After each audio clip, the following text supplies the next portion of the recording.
You can't run away from bad karma. That is the thing. Whether it is your own or it is, somebody else, especially somebody else. And if you're willing to take it, it has effect, yeah? And the body is also refined by spiritual practice.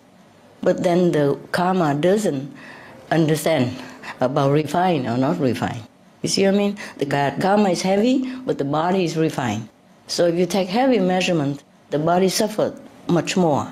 You see what I mean? The body always tries to repair itself. See what I mean? Or the cells are already programmed that we could even live forever, as long as we wanted. But we have been damaged. We have been reprogrammed into death, illness, and all that, yes? And then as a collective consciousness, we accept this fact. Like, we get sick someday, we will die one day.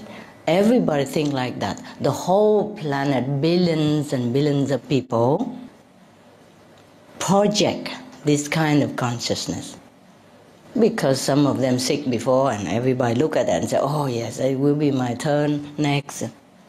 And then the way we live our life, not clean, not healthy before, meat and alcohol and cigarette and all that.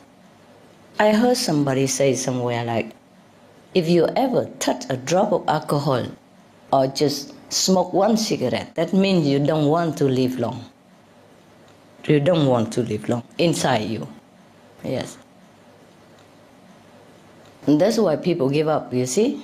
Give up, say, it doesn't matter. I die one way or another, so why deny myself of cigarette or meat or alcohol and such stuff? Yes? We become weaker and weaker.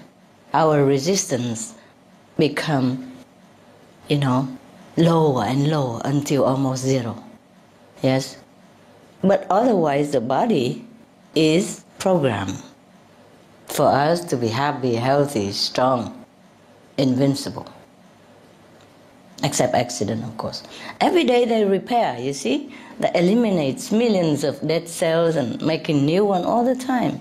But if we over-abuse it, the body just stops. It can't cope anymore. And then it just stay in sickness. You see what I mean? So you see, we just have to do what we can, huh? Yeah. Just don't drive yourself crazy. I don't advise that. But what I mean is, we could do anything we want to, huh? Including enduring pains, because it becomes so used to it also. It seems like natural after a while. What I mean is, our body has even been designed to renew itself forever. And we are the one who truly create problems for ourselves, including diseases, yeah? They are all self-made. You see, truly, our body should be forever. Our body can be trained even after injury. Can be trained to go back to normal. Many people do, right? Some athlete, doctor have pronounced that he could never walk again, for example. Let alone play football again like usual, or play basketball. But somebody made it. Some people made it. There are plenty of examples. Strong willpower and time and good personal trainer or doctor or coach, yes? Expert help you, yes? Okay? We can do everything actually with our body, provided our mind, we are mentally prepared. Yes, we prepare to go to fire. We prepare to go to hell for others. Yes, I am prepared all the time. I say I don't mind if I go to hell, 1,000 days, 1,000 times, 1,000 years, if that would awaken the whole planet and save them. Not by save them by magic, because if I save the planet, they will continue killing each other, even if I can, without going to hell. You see what I mean? Even if I know how. What do I do for that? What for? Save them and they continue to make war with each other, develop more atom bombs? Huh? Space missiles dropping on everybody's head, and continue torturing billions of animals, on a daily basis. Do you understand me? I can't, I won't do it. But I would go through fire if that make them awaken and change their way of life. Do you understand me? That's the difference. Love is unconditional, but my condition is that. Unconditional condition. See what I mean? The body is truly incredible. It's truly incredible. It's a pity that most of us abuse it, yes, and really damage it to an extent that difficult to repair. Even then can repair. Just like sometimes the employee of some factory, they don't agree with some things, they keep working and they don't get nowhere, they went on strike. Yes, body also went on strike. Now, the body of a human are much more sophisticated than the body of many other beings around us, you know, right? The animal even. I just tell you an example. For example, the bird, the parrot, yes, they could live to 100 or 150 years old. So delicate. I mean, look at Sunny. He look big, but he's only a suit, you know. A lot of feather and puff up. But if he lose all his feather, it's about this much only. You see what I mean? About double of the size of my foot. He could live up to 100 or 150 years old. And my little yellow cockatiel could live up to 30, 40 years. Huh? Like many of a human. You understand me? Such a delicate, small, fragile structure like a bird could live to 100. So we are truly ashamed. If any of us live to 100, huh? Oh, or even 99.9 or 80. Oh, he lived to the ripe age of 89. You know that very well, right?